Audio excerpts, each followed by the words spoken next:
அனைவருக்கும் வணக்கம். ரோஜா சீரியல் ப்ரோமோவ பத்தி பார்க்க போறோம். நம்ம ரோஜாவ தப்பா பேசுனாங்க அஸ்வின். கண்டிப்பா நம்ம அஸ்வினுக்கு இந்த தண்டனை தேவைதான் அப்படின்னே சொல்லலாம். என்னன்னு பார்த்தா வீட்டு வேலை செய்றது, சமைக்கிறது, சாமானம் தேய்க்கிறது, துணி துவைக்கிறது, கார துடைக்கிறது, கார ஓட்டுறது எல்லாம் இப்போ பூஜா வீட்டுக்கு வேலைக்காரே நம்ம அஸ்வின் தான். அஸ்வினும் ஒத்துக்குனாங்க. சொல்லும்போது கொஞ்சம் கஷ்டமா இருந்தாலும் ரோஜாவோட மனச கஷ்டப்படுத்திட்டாங்க இல்லையா? இதுல முக்கியமானது யாருன்னு பார்த்தா நம்ம ரோஜா தான் அப்படின்னே சொல்லலாம். ஆனா இப்ப வரைக்கும் நம்ம ரோஜா அஸ்வினோவுக்கு சப்போர்ட் தான். அஸ்வினோட நிலைமையில அஸ்வின் யோசிக்கிறது கரெக்ட் தான். அதெல்லாம் ஒண்ணும் பிரச்சனை இல்ல. சொத்த மீட்டு குடுத்துடலான்ட்டு இவங்க ஒரு பக்கம் பேசிட்டு இருக்காங்க.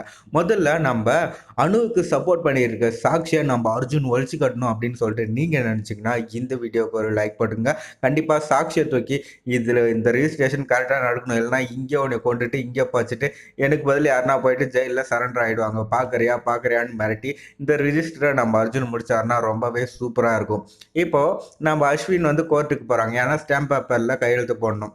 இந்த மாரி அந்த வீட்ல 1 மாசம் இருக்கேன். அவங்களுக்கு பிடிச்ச மாரி நடந்துட்டு, நான் பூஜாவ கல்யாணம் பண்ணிக்கிறேன் அப்படின்ற ஒரு ரெஜிஸ்டர் பண்ணணும். அதுக்காக தான் கோர்ட்டுக்கு வராங்க. அங்க அர்ஜுன் கிட்ட விஷயத்த சொல்றாங்க நம்ப புருஷோத்தமன். நம்ம அர்ஜுன் ரொம்பவே அதிர்ச்சி ஆகுறாங்க. பணக்கார வீட்டு பையன் அங்க எவ்வளோ சொகுசா இருந்தான். இங்க போயிட்டு இப்படி பொண்டாட்டிக்காக கஷ்டப்படுறானே அப்படின்னு இருந்தாலும், கண்டிப்பா நம்ம அர்ஜுன் இதற்கு எதிர்ப்பு தெரிவிச்சாலும், நம்ப அஸ்வின் வந்து இல்ல நான் செய்றேன். நான் பூஜா வீட்ல தான் 1 மாசம் இருப்பேன். கண்டிப்பா பூஜாவ கூட்டு தான் வீட்டுக்கு வரப்போறேன் அப்படின்னு சொல்லிட்டு செம்ம நம்பிக்கையா பேச போறாங்க. பக்கத்துல வீட்டுக்கே வரலையே 30 நாள் ஆச்சே.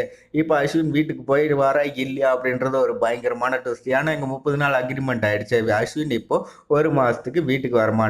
கல்பனாம்மா என்ன பண்ண போறாங்க அப்படின்னு தெரியல. செம்ம இன்ட்ரஸ்டிங்கா இருக்க போது. வரப்போற எபிசோட்ஸ் பைட் பண்ணி பார்ப்போங்க.